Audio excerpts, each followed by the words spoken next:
Hey guys, I'm Fraggled Sika. I wanted to introduce myself a bit before moving on to what I'm going to talk about today. You can call me Sika. I'm an artist, mostly doing things like cartoony fantasy creatures or furry art, as well as lots of Wings of Fire art, and I'm one of the newer administrators for the Wings of Fire beta Roblox game. Some things I wanted to talk about were some misconceptions of the admins in-game, including abilities we have, how we handle things, and how we hire new admins as well.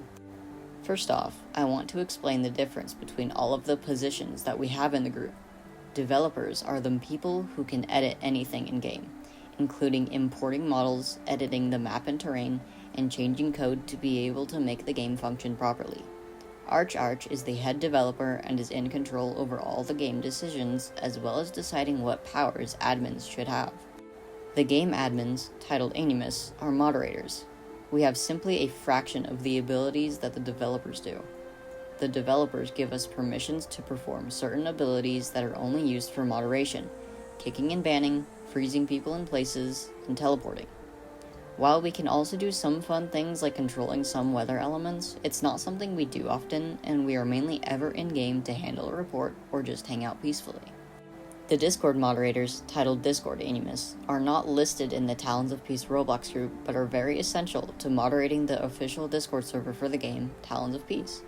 They keep members in check there and only handle issues if they relate to the Discord. Game Animus also handle things like that, but not as often as we handle game issues. All staff members have access to a lot of in-progress development. Developers have shared future plans with us, but we don't share anything that's not already been said in public by a developer, or if it's been given confirmation that we are allowed to say what's coming. For example, some new features that you can expect in the future are revamped palettes for most dragons, including old colors for Nightwings. But please always remember that the team never gives out any release dates for anything. It causes stress on the developers, and it's always a fun surprise when things are released out of nowhere. Just be patient, updates will always come when they are ready. But going back to Discord Animus, that's the first step you take when beginning to moderate for this community. Every few months, the team will open up applications for Discord moderation. This is the only application we have, so you can't ask to be a game animus or developer right off the bat. Some of the requirements we look for are being active in the Discord server and being at least 16 years of age or older. Game activity doesn't really count. It's not something we can track easily. If you are accepted, you become a Tyro Animus, and you have to go through weeks of training for how to manage nearly 40,000 people. It's a lot of hard work that you have to dedicate a lot of your time to. And then if you're accepted and promoted to an official Discord Animus, that's your job until the head Animus, Thrushflight, and other game Animus decides it's time for some new ones. From there, you have to be trained again as a new Tyro and have to get used to understanding how to handle this new type of moderation. All of this training is extremely important so that the team knows you are trustworthy enough to moderate the community and so that we know that you won't abuse your abilities. There is a lot of work that goes into moderating both places, and it takes a lot of time and energy. Moderators will also see a lot of weird things that you need to be mature enough to be able to handle properly. That's why we have the age limit in place. If you've been wanting to be a game animus just for the perks of getting special morphs or having fun commands, this immediately restricts your chances to be a moderator at all. You have to be dedicated and have to have a strong will to want to help the community. There's also the chance that some of you would want to have these abilities to reduce a friend's punishment, or maybe even completely revoke it. These are not okay at all to do. We do not give people special treatment no matter how close they are to us, and everyone on the staff team is held to the same standard of following the rules. It doesn't make for good management if the staff can't even follow their own rules. An important thing to note as well is all of this is volunteer work. As of writing this, only the developers are paid for their work. All moderation is completely voluntary, and if you're applying or showing any interest in moderation, it is made clear that there is no paid compensation. Yes, it's a big job with hard work, but when you're working as a team, a lot of the weight is lifted and it's not the hardest thing in the world anymore.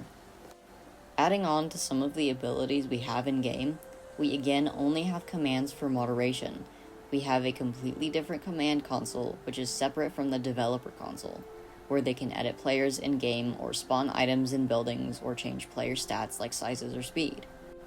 We can't just give people certain abilities since it's not a command that the developers have given us.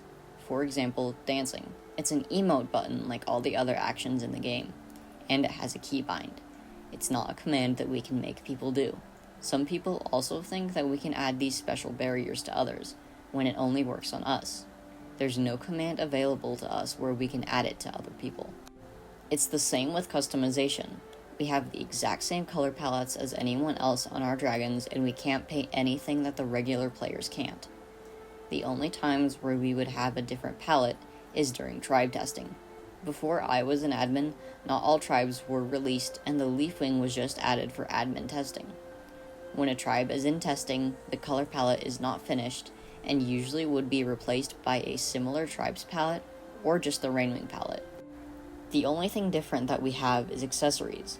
They are all unlocked for us, and we don't have to do any quests, mostly because there aren't any new ones yet. However, the only available dragons with all the accessories are Skywings, Rainwings, Silkwings, and Leafwings. But even then, not all are available on those 4. With the influx of new players now that the game is free, I think it's important to go over what's reportable, when to know what to report, and most importantly, how to report. All reports are managed through the Discord server. Using the in-game report function only sends it to the Roblox auto mod, which doesn't do much a lot of the time. If you do not have Discord for whatever reason, ask someone in the game if they have it. If someone does, private message them using the whisper command in chat and give them the rule breakers information.